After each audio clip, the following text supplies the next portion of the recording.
If the Chinese civilization's 5 millennia of history can be compared to the Milky Way, the emergence of Chinese Cloisonné and Jingtai blue in particular is like that of a brilliant star brought to dazzle us with its beauty.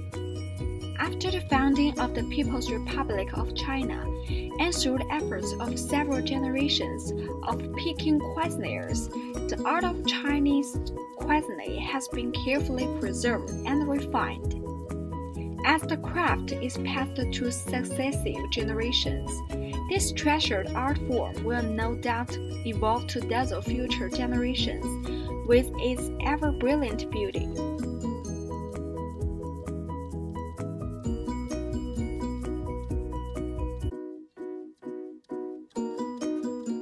As the craft is passed to successive generations, this treasured art form will no doubt evolve to dazzle future generations with its ever-brilliant beauty. Chinese Cloisonné, also known as Jingtai blue, is a kind of copper-bodied filigree enamel. Its crafting technique found its way into China from Arabia at the end of the Yuan dynasty and was quickly adopted to craftsmen in the imperial court, and their works of art became much loved by Chinese empires. Its crafting process matured during the reign of Emperor Jingtai in the Ming dynasty, when higher blue was used as the base color of many pieces of Cloisonné, so it was later known as Jingtai blue. Chinese Cloisonné is a fusion of artist beauty and craft skills such as sculpting, inlaying, and glass melting. A cultural masterpiece incorporating many traditional Chinese handicrafts.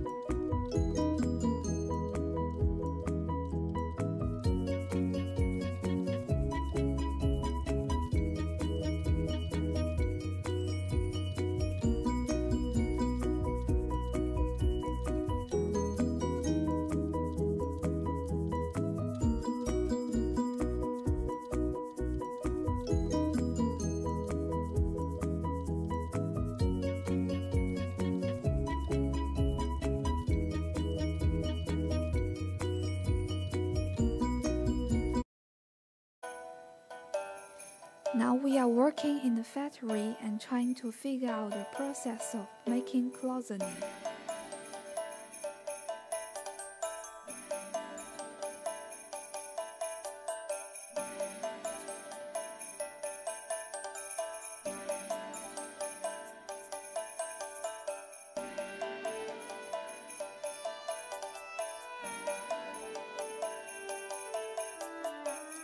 Cloisonné is an ancient technique for decorating metalwork objects.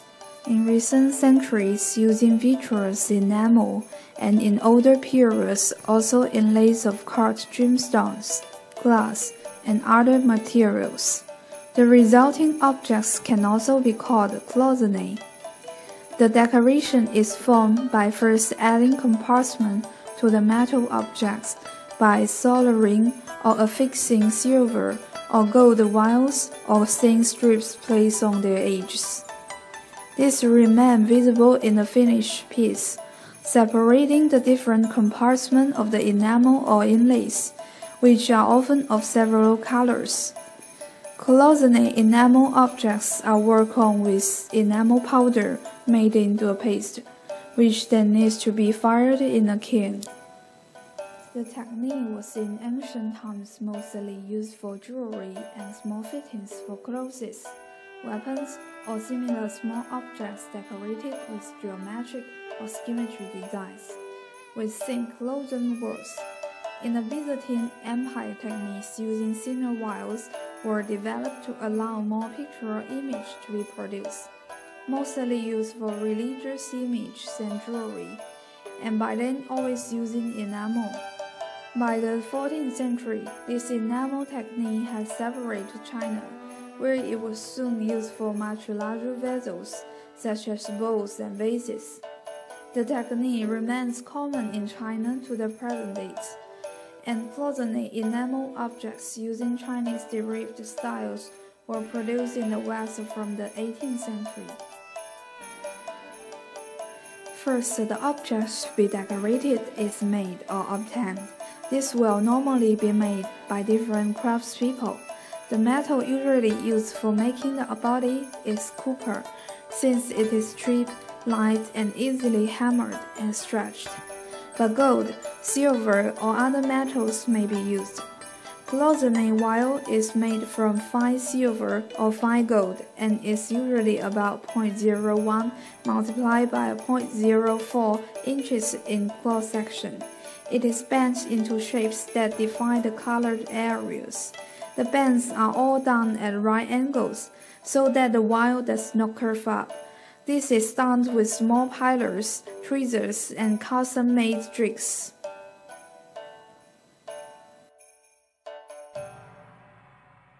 We are so lucky to meet Master Mi Zhenxiong today. He is Chinese National Art and Craft Master, Beijing's Municipal Superfine Arts and Craft Master.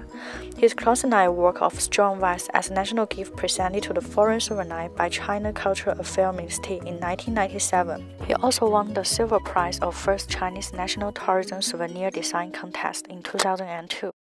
Can you introduce more about Cloisonné to us? 景泰蓝制作呢是非常复杂的。景泰蓝呢是可以说是咱们北京的一个特产，也可以说呢是咱们首都的一张名片。封建社会这是皇家的专利。那到了道光年，清朝的道光年间呢，开始就是皇古族啊，它衰落了，然后呢，这一个艺人们就开始流入到北京的民间来了，然后开始了。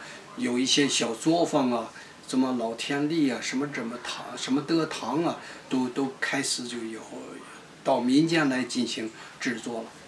但是民间制作呢，它有一个很大的弱点，就是说呢，它没有设计师。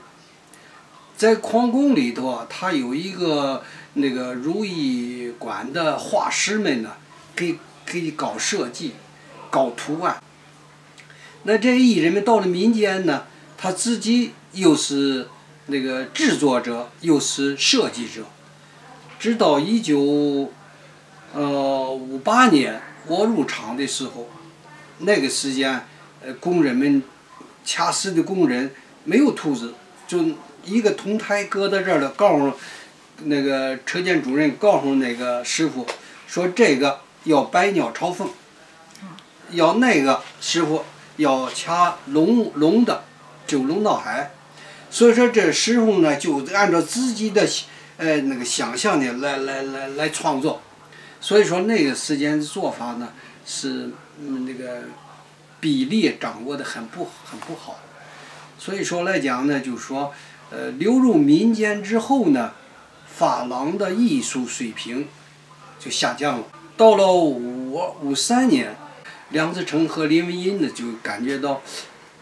这件国宝艺术，它一定，那个不能在新中国成立以后啊，不能够失传。所以说来讲呢，他就进行北京市的进行调查，共和有多少个小作坊，他的生活、他的工作条件怎么样，然后进行调查完了之后呢，到了这个54年吧，53年这块儿了。然后他就开始什么呢？成立在清华园里头，在他那个建筑系里头成立一个抢救小组。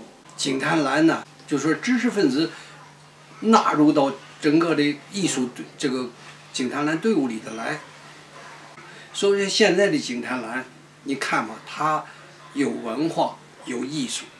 有文化就是说，它每一件作品，它有一个故事，有一个讲。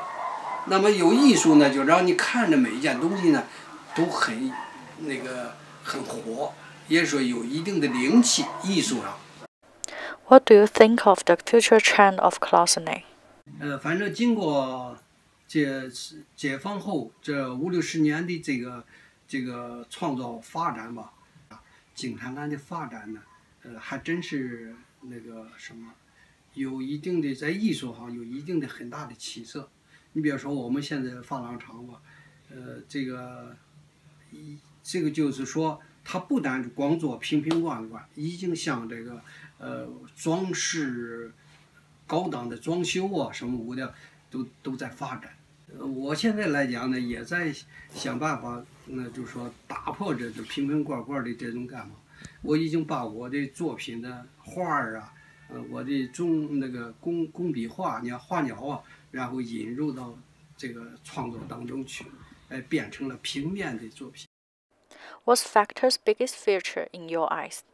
我没走路，你们没看见。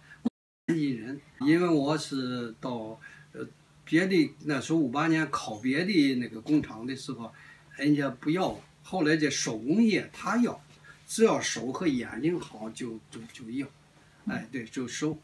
他一个是关爱，二一个来讲呢，他们做这个，要如果能静下心来的话，还是很有前途的，也能够说残疾人也能够有一碗饭吃，学好掌握一门技术。